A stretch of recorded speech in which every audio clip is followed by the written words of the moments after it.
bana mboka vraiment natondi na esengo na ndenge ezalaka te mpona nini tobandolela état de siège oyo efo elongola mpona nini po permettre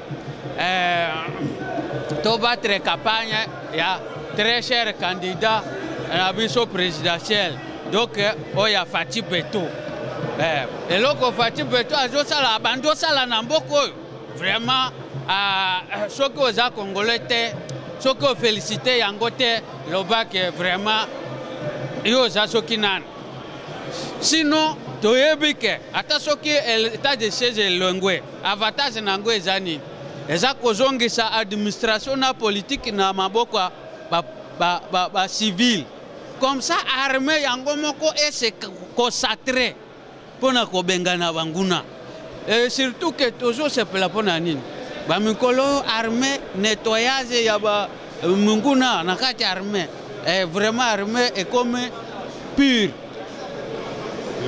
donc toyebi ke eliki ezali kimia kozala na Ituri na Nord Kivu tozana esen. Non, nous sommes sûrs aujourd'hui, nous sommes très sûrs puisque l'armée est en train d'être purifiée. L'armée congolaise n'était pas celle d'aujourd'hui. Donc comme l'armée est en train d'être purifiée, là nous sommes à l'aise. Nous savons qu'avec le commandement des Congolais, des pères et des mères, de l'armée congolaise, les choses seront à l'aise. Merci. Et puis le président des députés provinciaux de Ndjoum. Sinon, je m'appelle Lopa Koli Christophe. Quelle est la situation actuelle en province dans la province de l'Ituri? D'abord, je remercie le Seigneur notre Dieu d'avoir accepté et exaucé notre prière pour qu'on soit invité aussi pour la table ronde. Et je remercie très sincèrement son Excellence, Monsieur le Président, Fati Beto, parce que je pense qu'il est entouré de bons conseillers. Ouais, sourire, hein? Ouais, pour la table ronde. Je pense que c'est ça la sagesse. Donc, comme réaction, si nous sommes venus ici, c'est juste, on est élus, nous sommes venus représenter le peuple. Fati Beto parle du peuple d'abord. Voilà, le peuple d'abord est là. Et s'il n'y avait pas quelque chose de mauvais, alors je pense que cette table ronde ne pouvait pas être convoquée. Ça veut dire hier ça ne va pas. Depuis que l'état de siège a été proclamé, ça fait 2 ans et 3 mois. Pourtant, si on se réfère à la Constitution, ce sont des choses, il y a des moments spéciaux, état de siège, ça ne pouvait pas aller jusqu'à 2 ans. Alors maintenant, si nous sommes arrivés ici, c'est le cri fort de la population de l'Est, notamment Nord Kivu et Ituri. Et c'était juste déposer la paix et de remettre la paix en Ituri et au Nord Kivu. Le problème de tout ce que nous sommes en train de faire ici, on ne peut pas être à côté, on ne peut pas dévier le vrai sujet. Le vrai objectif, c'est la paix à l'Est. Le président de la République, son Excellence, Fati, était clair. La paix à l'Est. Et pour ça, il y a une proclamation, application avec l'ordonnance pour que la paix. Ou contre l'état de siège. Quel était... Je pense que vous avez été dès le début, depuis lundi jusqu'aujourd'hui mercredi. Hein? Le constat est clair. On a 5%. Les gens et tout le monde réclament la levée de l'état de siège. Parce que si le président de la République est arrivé à se laisser conduire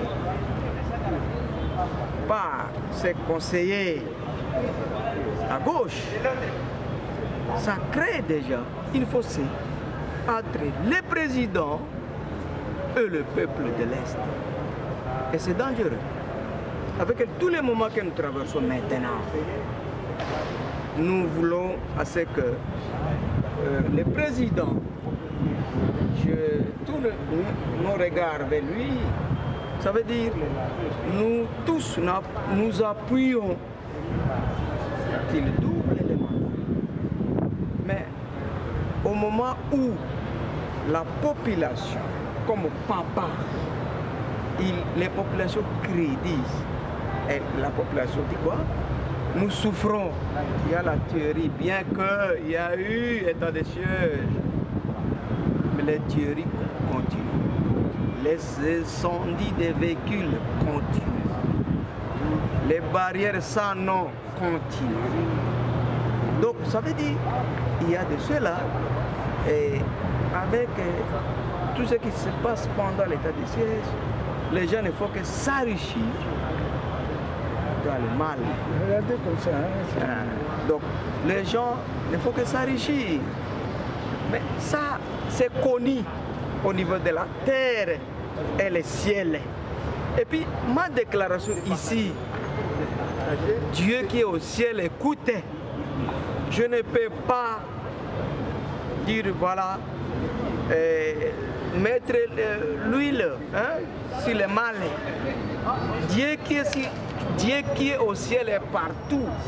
Écoute maintenant, j'ai été élu par ce peuple de Dieu, et Fati parle d'abord du peuple d'abord, parce que la voix du peuple c'est la voix de Dieu. Mais nous voulons, pourquoi nous devons nous compliquer la vie au moment où tout est clair, tout est étalé? Est-ce que c'est à cause les gens qui nous suivent, des intérêts, des intérêts égoïstes et partisans? Des intérêts égoïstes. Est-ce qu'on doit sacrifier le peuple? C'est une guerre économique, exploitation de l'eau, les barrières et le reste. Donc le Premier ministre a fait la descente et il est correctement bien informé. Si nous sommes arrivés ici, il y a combien de sites? Les sites s'ajoutent et s'augmentent. Donc ça veut dire, Papa Fati... Qui exploite ces sites? Les sites? Oui. Qui exploite ces sites? Mais il y a les Chinois. Les Chinois. Avec au numéro 1, les Chinois. Et qui collabore avec l'exécutif provincial. Et puis, vous comprenez? Donc, au numéro 1, les Chinois qui collaborent avec les gouverneurs militaires, c'est ce qu'il dit, l'exécutif provincial, il ne faut pas aller par 4 chemins, n'est-ce pas? Et le président de la République, suivez-moi correctement bien, j'accompagne la déclaration responsable, honorable du président de la République. Quand il était venu en Ituri, il a parlé de mafia. Lui-même était formé. Lui-même était informé, autrement dit, qu'il y a des choses qui se passent. Après ces enquêtes, il a trouvé qu'il y a des mafias. Et ça continue. Et ça s'amplifie. Ça continue. Et puis maintenant, vous voulez que si on sommes arrivés si ici, je comprends bien, je me réfère à la parole de son Excellence, hein, le président de la République. Nous étions avec lui dans le territoire de Ndjouk, au territoire, là où il est allé même voir, où son papa était casé dans la prison. Nous avons fait le chemin avec le président. J'ai été l'avant-dernier pour prendre la parole. Je lui avais dit, président, il y a des ceux-là qui ne veulent pas que ce régime qui est le vôtre et le nôtre avec vous.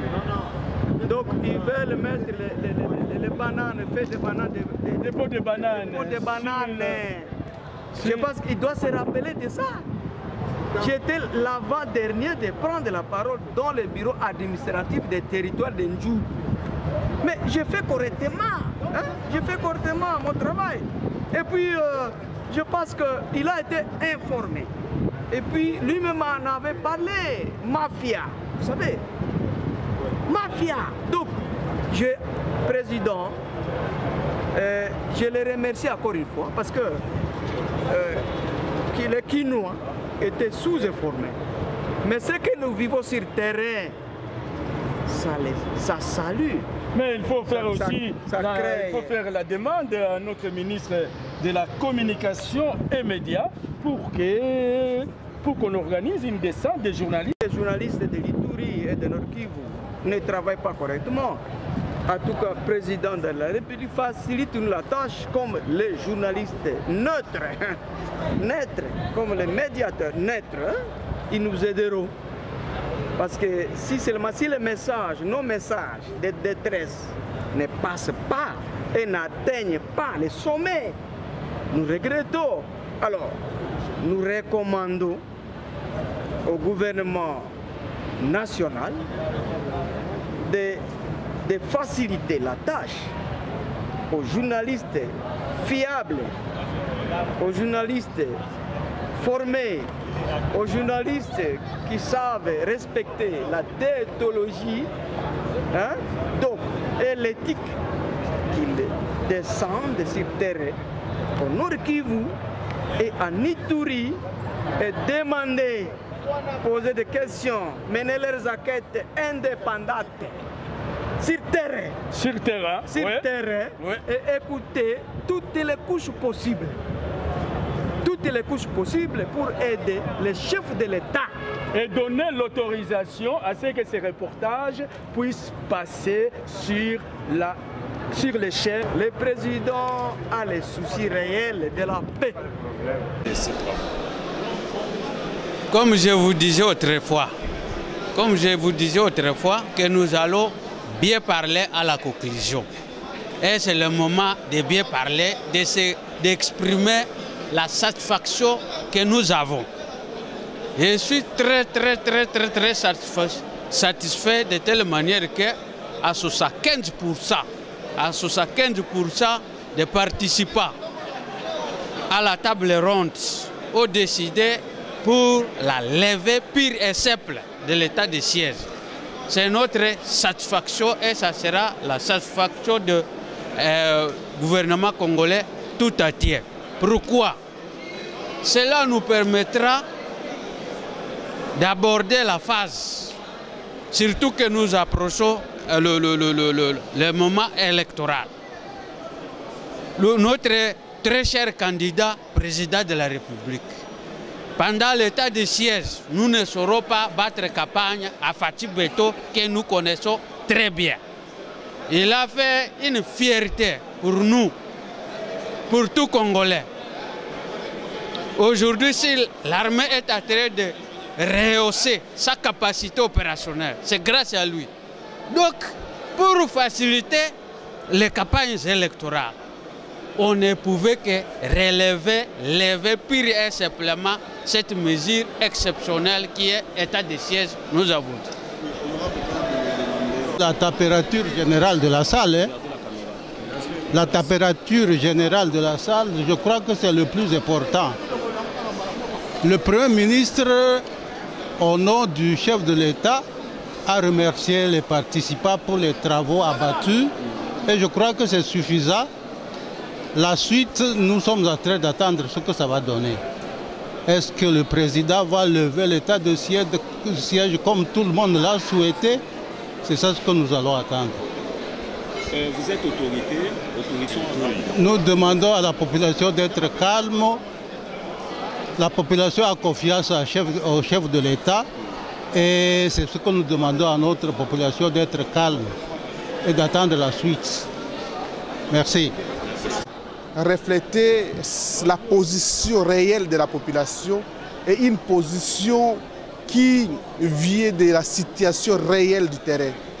Et nous attendons impatiemment cette décision du chef de l'État et cette décision qui va rencontrer l'entendement de la population de l'Ituri et du Nord Kivu.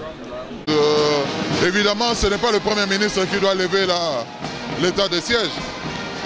L'état de siège doit être sanctionné par une décision. Donc je suppose que le président de la République va suivre la recommandation que cette table ronde aura faite. Et je pense que c'est à lui que revient la décision. Bon, il y avait trois commissions. L'une pour la levée, l'autre pour le maintien et l'autre également pour la requalification. Il faut dire que la demande de la levée a prédominé, mais il faut savoir qu'il y a des impératifs dont on laisse la primeur au président de la République de prendre la décision. Merci beaucoup. Les travaux se sont très bien déroulés, très bien dans un très bon climat, dans un climat apaisé, quand bien même qu'il y a eu des divergences d'idées en rapport avec la thématique qui nous a été proposée. Nous avons constaté que bon nombre de participants ont appuyé l'option levée de l'état de siège. Nous sommes en pleine démocratie. Nous avons vu aussi quelques équipes monter en toutes pièces pour venir appuyer le maintien de l'état de siège, chose qui ne corrobore pas avec le souci majeur de la population. Et donc nous avons clôturé. La clôture a été faite par le Premier ministre qui a représenté le chef de l'État. Et nous osons croire donc que le président va prendre une décision qui ira selon la volonté populaire. Nous l'avons souligné que l'état de siège pour le stade actuel est devenu impopulaire au vu aussi de tout le monde. C'est en rapport avec les résultats. Les résultats de l'état de siège, tout le monde le sait, c'est vraiment mitigé. Et c'est comme ça que la majorité, par exemple dans ma commission, moi je travaille dans la commission levée de l'état de siège, nous étions 149 et 148 avaient voté pour la levée de l'état de siège, 0 a voté contre et une seule personne a voté par abstention. Donc là nous attendons du chef de l'État, garant de la nation, commandant suprême, une décision finale et qui ne sera autre que, selon ma volonté, la levée de l'état de siège. D'abord, contexte sécuritaire.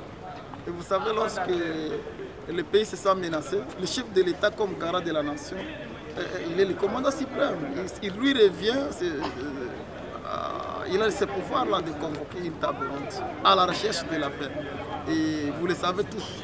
Ce que nous faisons ici, c'est loin d'abord des cadres considérés comme vous venez de le dire. Nous sommes tous à la recherche de la paix. Et même ceux-là qui parlent du maintien de l'état de siège, toujours dans le seul souci de rétablir la paix dans cette partie de la République. Et donc, je pense que le président de la République a fait son travail comme garant de la nation. C'est comme un malade. Lorsque ça ne va pas à l'hôpital, on peut tenter même à la prière, tout comme on peut aller tenter chez un féticheur, pourvu qu'il y ait quand même d'accalmie. Donc le président a bien fait, il a su agir comme garant de la nation. Et nous osons croire que la paix reviendra.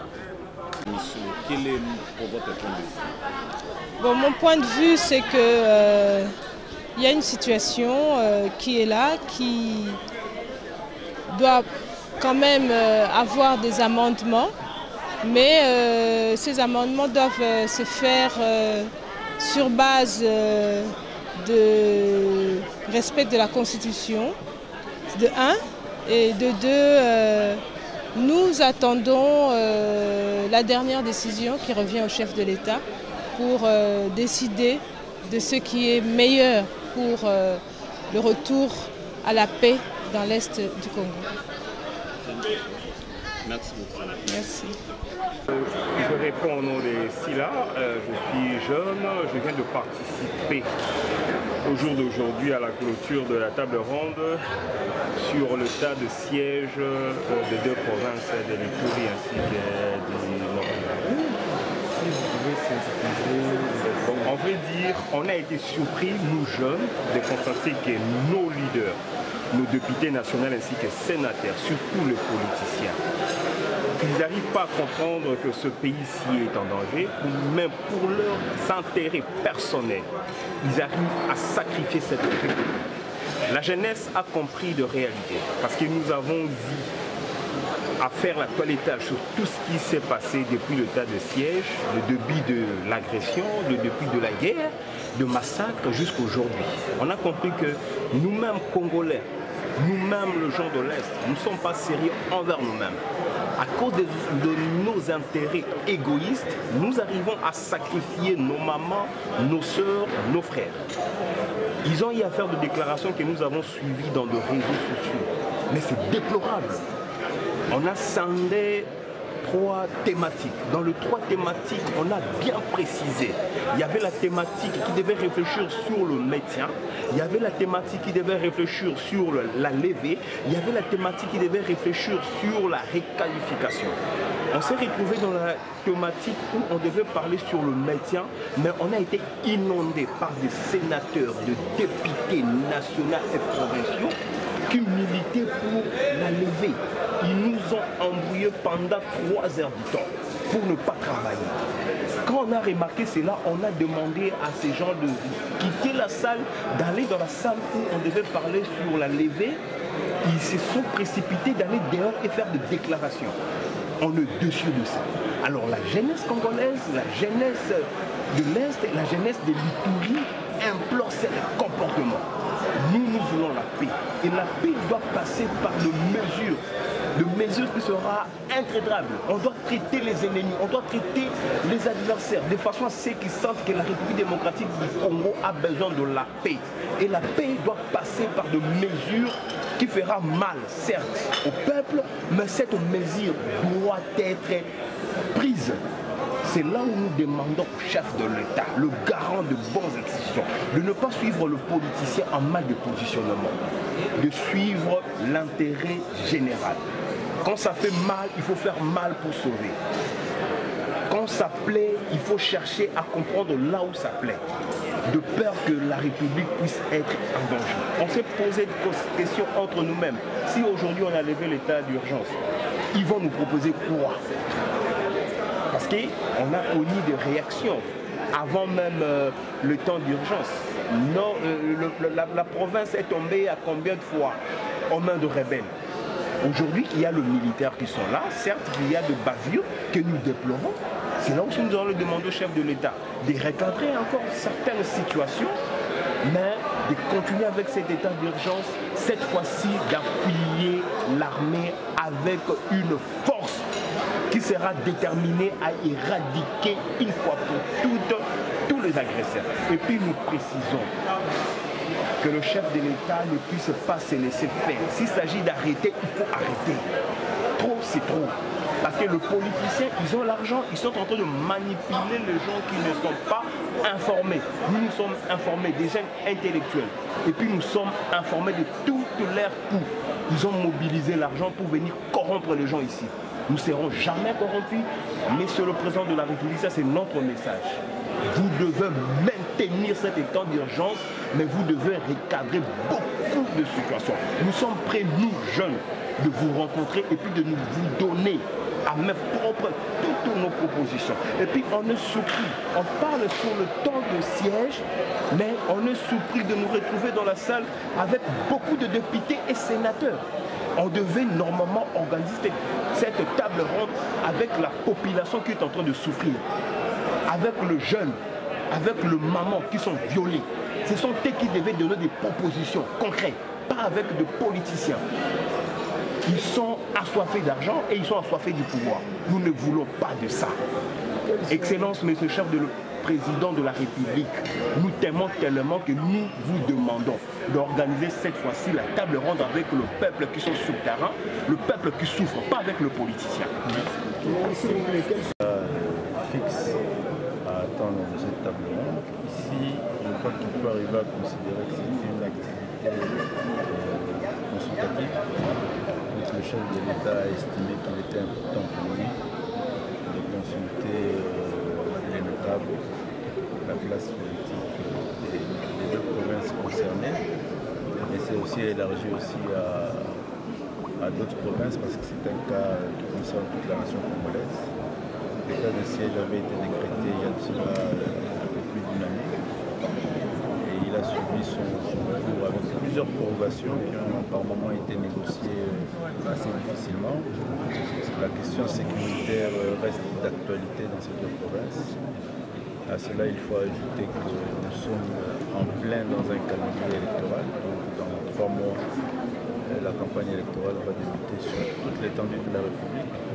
C'est une réalité aussi pour ces deux provinces, particulièrement dans la province du Nord Kivu où il y a l'incidence de 2 territoires qui font encore l'objet de la guerre et de l'occupation du supplétif M23 du Rwanda. Donc je crois que c'est important pour le chef de l'État, à partir du moment où il doit prendre une décision sur cette question-là, en tant que démocrate, de consulter différentes opinions pour avoir leurs avis et considérations et cela lui permettra de prendre la bonne décision pour l'intérêt du Congo. Instaurer, si vous voulez, les tueries, même une personne tuée c'est déjà trop, mais néanmoins je pense qu'il faut faire la part des choses.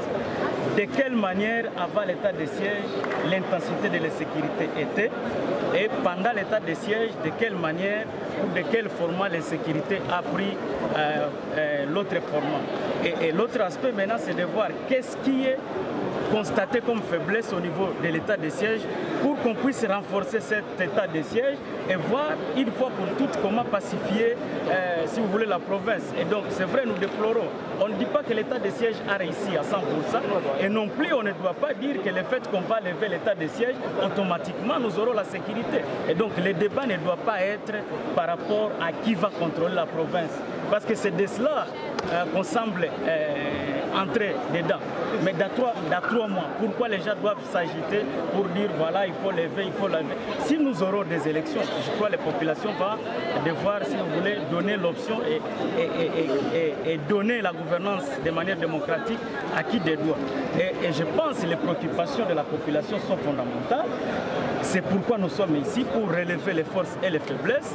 Et en vertu de cette analyse des forces et des faiblesses, les autorités vont tirer toutes les conséquences pour voir quelle sera la mesure qui va sécuriser la population.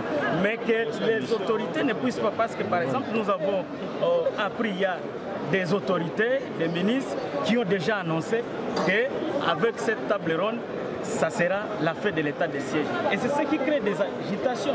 Nous venons pour évaluer, mais il y a certaines autorités qui ont dit que nous venons pour lever.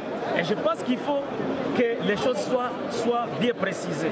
Est-ce que nous sommes venus pour évaluer? Si c'est pour évaluer, nous allons soulever les forces et les faiblesses et nous allons donner des recommandations qui aux autorités de prendre la mesure la plus responsable qui va devoir instaurer la paix et la sécurité. Merci beaucoup, honorable. Honorable président de l'Assemblée nationale, honorable président du Sénat, monsieur le Premier ministre, chef du gouvernement, monsieur le président du Conseil supérieur de la magistrature, honorables députés et sénateurs, mesdames et messieurs les membres du gouvernement, monsieur le président du Conseil économique et social, messieurs les présidents des institutions d'appui à la démocratie, mesdames et messieurs, distingués invités, mes très chers compatriotes, il y a exactement 2 ans et 3 mois, jour pour jour, que la situation exceptionnelle dans la partie orientale de notre pays, caractérisée par une insécurité persistante qui sévit depuis 3 décennies, avec une menace certaine sur la souveraineté nationale et le fonctionnement régulier des institutions, m'imposait, en vertu des obligations constitutionnelles et conformément aux dispositions des articles 69, 85, 144 et 145 de la Constitution, de proclamer l'état de siège dans les provinces. Par l'ordonnance numéro 21/015 du 3 mai 2021. En effet, après avoir dûment informé la nation par son adresse, j'avais activé ce dispositif constitutionnel exceptionnel avec l'engagement et la détermination d'endiguer ces menaces graves et de sécuriser les populations et leurs biens. Le tout dans le seul but de rétablir la paix durable en vue de stabiliser cette partie du territoire national longtemps en proie à des conflits et d'annoncer enfin son processus de développement au même titre que toutes les autres provinces de notre pays. C'est dans ce sens qu'il faut comprendre le maintien à ce jour de cette mesure exceptionnelle. Ceci notamment à travers ces prorogations successives et les missions d'itinérance initiées en collaboration avec le gouvernement, comme l'a dit M. le Premier ministre, s'inscrivant dans une perspective de consolider les acquis des opérations militaires et de poursuivre les actions d'envergure engagées en vue de mettre fin au terrorisme et de restaurer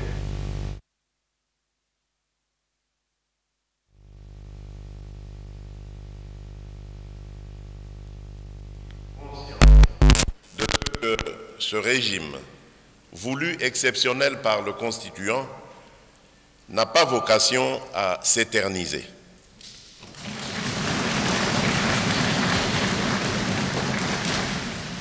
En effet, au-delà du fait qu'il demeure le cadre approprié et compatible avec la nature des opérations déployées pour mieux affronter les ennemis de la paix, l'état de siège impose aux populations de l'Ituri et du Nord Kivu, en dépit de ces résultats encourageants, de consentir à des sacrifices qui affectent leur mode de vie habituel.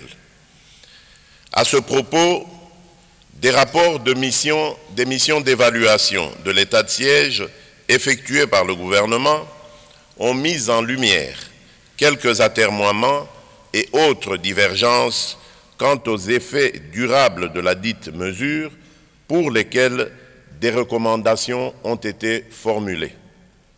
C'est pourquoi, tout en saluant les efforts inlassables et louables de nos forces de défense et de sécurité, ainsi que de tous les acteurs engagés dans la mise en œuvre de ce dispositif, je n'ai pas hésité un seul instant à accorder toute mon attention aux opinions manifestées par les différentes couches politiques, sociales, économiques et sécuritaires des provinces concernées par l'état de siège. J'ai donc entrepris une série de consultations, dont une audience accordée aux élus nationaux du Nord Kivu et de l'Ituri en octobre 2022, afin de décider consciencieusement des orientations à donner aux recommandations formulées sur le maintien ou non de cette mesure.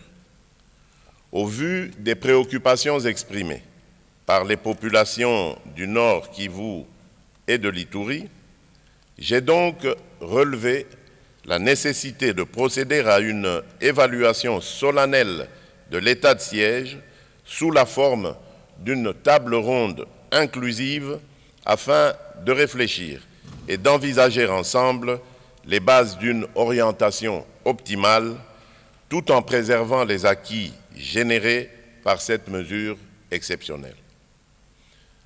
Honorable Président de l'Assemblée nationale, Honorable Président du Sénat, Monsieur le Premier ministre, chef du gouvernement, Monsieur le Président du Conseil supérieur de la magistrature, honorables députés et sénateurs, Mesdames et Messieurs les membres du gouvernement, Monsieur le Président du Conseil économique et social, Messieurs les Présidents des institutions d'appui à la démocratie, Mesdames et Messieurs distingués invités, mes très chers compatriotes, vous l'aurez certainement compris, ici repose donc la raison d'être de la table ronde convoquée ce jour à Kinshasa.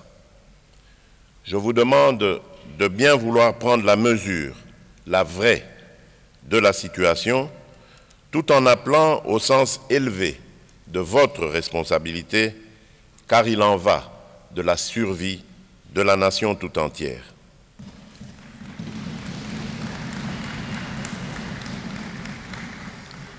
Je vous exhorte donc, chers compatriotes, chers participants, dans un esprit d'unité, de cohésion et de tolérance mutuelle, à consacrer ces 3 journées au développement d'une réflexion approfondie sur l'état de siège et de sa gouvernance actuelle. Cet exercice permettra une orientation concertée en vue de pacifier définitivement les provinces de l'Ituri et du Nord Kivu. Je ne saurais en outre clore mon propos sans lancer un appel patriotique à ces Congolaises et ces Congolais qui sont encore malheureusement engagés dans la poursuite d'actions subversives contre la mère patrie. Je tiens à rassurer la nation que le gouvernement de la République s'est engagé de bonne foi à offrir une dernière chance de sortie pacifique aux groupes rebelles encore présents sur le territoire national à travers le programme de désarmement, démobilisation, relèvement communautaire et stabilisation, le PDDRCS en sigle. En vous souhaitant de fructueux échanges, je déclare ouverte la table ronde sur l'évaluation de l'état de siège dans les provinces de l'Ituri et du Nord Kivu. Que Dieu bénisse la République démocratique du Congo et son peuple. Je vous remercie.